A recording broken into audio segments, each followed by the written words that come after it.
This segment on Baylor Athletics on SicEm365 Radio is brought to you by Richard Carr Buick GMC Cadillac, located at the Imperial Drive exit off Loop 340 in Waco. Proud supporters of all Baylor Athletics.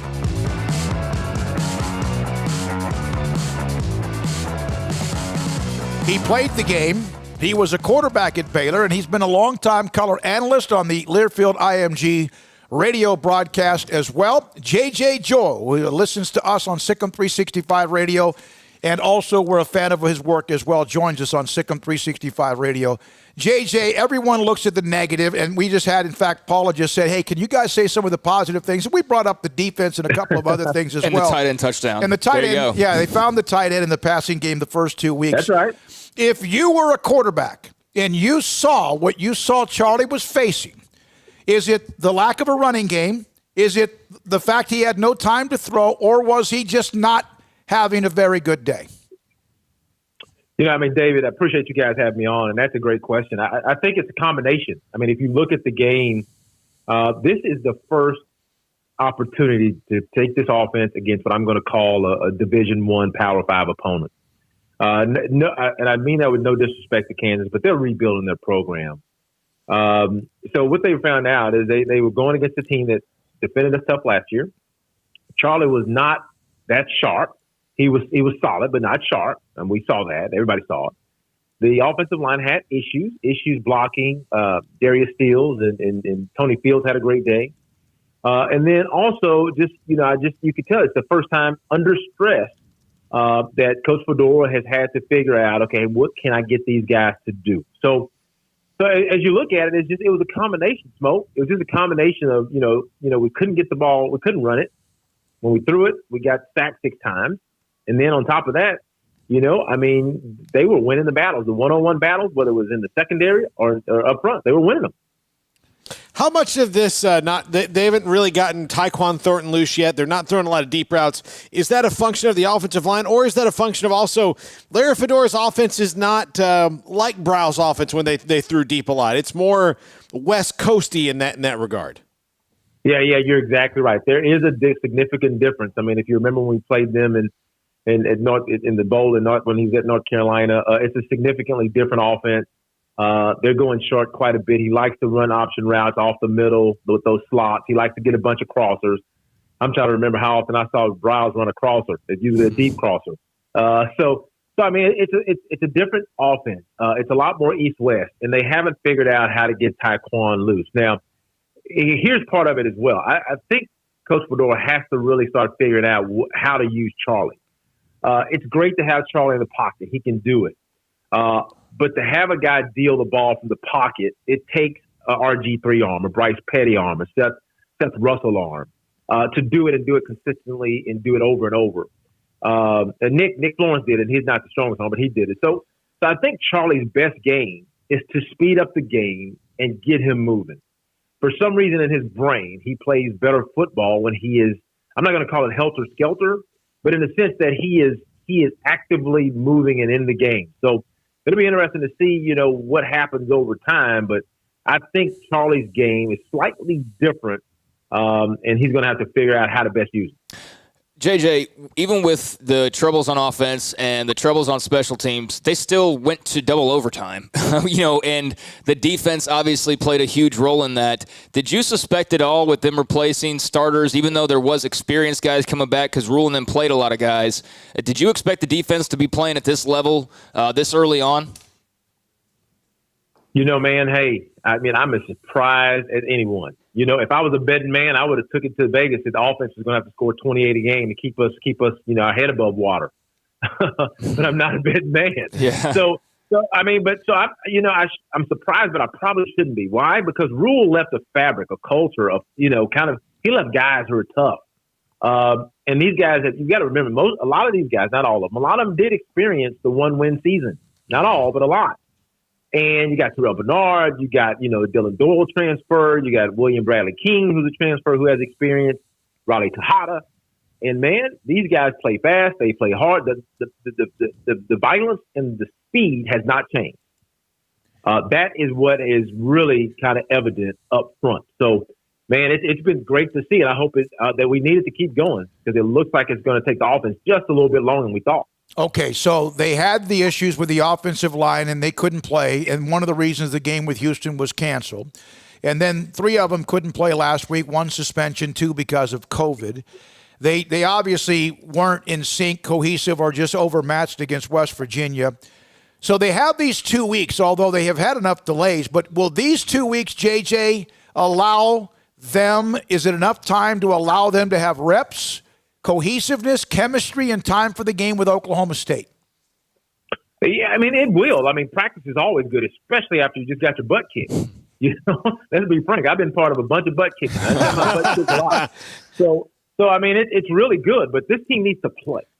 They didn't go through spring, which I'm going to tell you, not being able to take the classroom information in Coach Fedora's new offense to the practice field against the defense. I'm going to tell you, your defense is generally the hardest you play against. Why? They know every tendency. They know every audible. They know every check. They know where you want to go with the ball. And the coaches don't like each other during spring. So they didn't have a chance to take those 14, however many practices and install and work on offense. It's really hurting them. So this team needs to play, and I think they have the film. But to be honest, if we're frank, we haven't blocked Darius Steele in 2 years. Mm-hmm. I'm hoping the guy. I mean, this is last year. I hope he takes it and moves on. Dante is not as dynamic as his brother, but he's had good games. So I think part of it too is these guys. They for some reason they took it personal playing our guys, and you could tell. JJ, because of everything, you mentioned all that stuff in the offseason, the weird offseason, do you expect to see a bit of an up and down for not just Baylor, but for most teams until we say, you know, maybe it could be the end of this month or like early November before we see like real cohesiveness and team on a legit like streak? No, I think it depends. See, what's hurting Baylor is it's just the transition and the lack of a spring in this offense. So I'm glad to see Coach Roberts and the defense playing fast, playing well, playing violent. But I think it's going to be about half the season before we see this offense at anywhere close to full capacity. Coach Fedora is trying to figure out, hey, what set of plays, what schemes do I have to put in that these guys can run? And I'm going to tell you right now, I mean, you know, I know Coach Fedora. If he can't find a way to get Tyquan Thornton the ball, it will be a very long season because he is probably about the only guy we have that anybody is definitely afraid of getting deep. And you even if you don't complete it, you got to get that guy vertical. Got to be able to protect long enough to get him vertical. So then that loosens up getting Ebner and Lovett going. You can tell right off the top. West Virginia said 2 things: Ebner will not beat us, and Lovett will not get going. Anything after that, you can have it. Yeah. Yep. JJ, what were some positives that you took away from Saturday? I know they kind of were few and far between, but was there some bright spots that you were able to take out of that game? Yeah, I think so. I mean, you know, offensively, we finally started figuring out late. I mean, this is what I love about Charlie. I mean, Charlie could, you know, he didn't have a terrible game. I think he was 23 of 38. He had a couple picks and one was late, but he made the throws when we needed him to make the throw. He just had the interception late, which I can tell you now, he's probably wishing he had that one back, but he got hit when he made the throw. So it wobbled on him. So, but Charlie came down. He got us in overtime. As bad as things were going, he got us in overtime, and we had a chance to win. So that shows me that this team, that winning DNA is still in them. The second thing is I thought that, you know, we did have a couple of times where we did run the ball somewhat well. I mean, it wasn't great, but Lovett got loose on a couple runs. It seemed like we did at least stand up to him. But I mean, I would say offensively, there's very little to take out of a game where you get 250 yards. Yeah. But I will say the fight. It's the fight that no matter what happens, this team finds a way to get in the game and be in the game. So that to me is a real positive. In addition to the defense. I don't say this because you played the position, but sometimes the most popular player to fans is the backup quarterback. I said no matter what, and there were times Charlie made some decisions that didn't make sense. But no matter what, I'm riding with him until there's no ounce left in his body, no ounce of blood left in his body. That's not to be the president of any fan club. That's just because I've also seen him win 6 or 7 games they never had a chance to win. There are concerns that maybe he's out of gas. What do you see, and how much does he mean inside that locker room, in your opinion? Yeah, in my opinion, Charlie, this is Charlie's team. He's a leader. He's invested 4 years in this program. At least it's the 4th year. And these guys trust him. These guys follow him. These guys believe in Charlie. Even yesterday, as bad as things were going, Charlie wasn't efficient. They knew. I bet you. I mean, I thought Charlie was going to make a play. Mm-hmm. I was thinking I'm in the press box. So they have to be thinking the same thing I'm thinking. And they're right. And then he didn't make the last throw, of course. But, I mean, you know, it's factors that go into that. So yeah, I mean, unless Charlie gets hurt or unless he's just playing it's like wheels off. You ride or die with him. But I think the big thing is going to be is that Coach Fedora, it's his job to meld this offense to that young man. He's got to meld it. I know what they're trying to do. I can see it. They told Charlie, you need to make it through the season. You need to quit taking hits. But, I mean, and I'm saying this as gracefully as I can. Charlie doesn't play that way. Right. That's exactly right. JJ, last thing. You played the position as well. What does it mean as a quarterback when you can't run the ball and you don't have time to throw? Well, it means it's going to be a long day. That's what it means. And you know what? I wrote this in SicEm365, an article. I gave an analogy.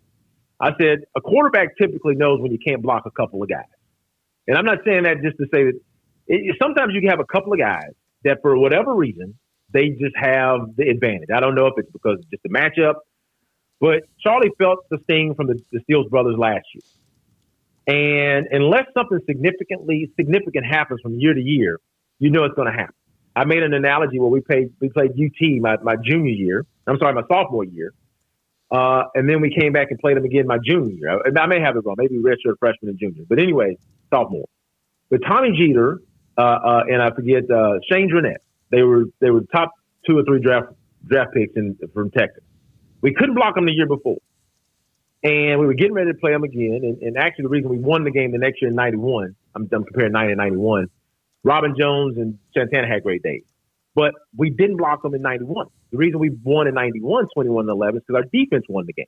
My point is that those guys dominated us in 90, really. I mean, they really controlled the game when they wanted to. They controlled the game in 91, if not for our defensive play.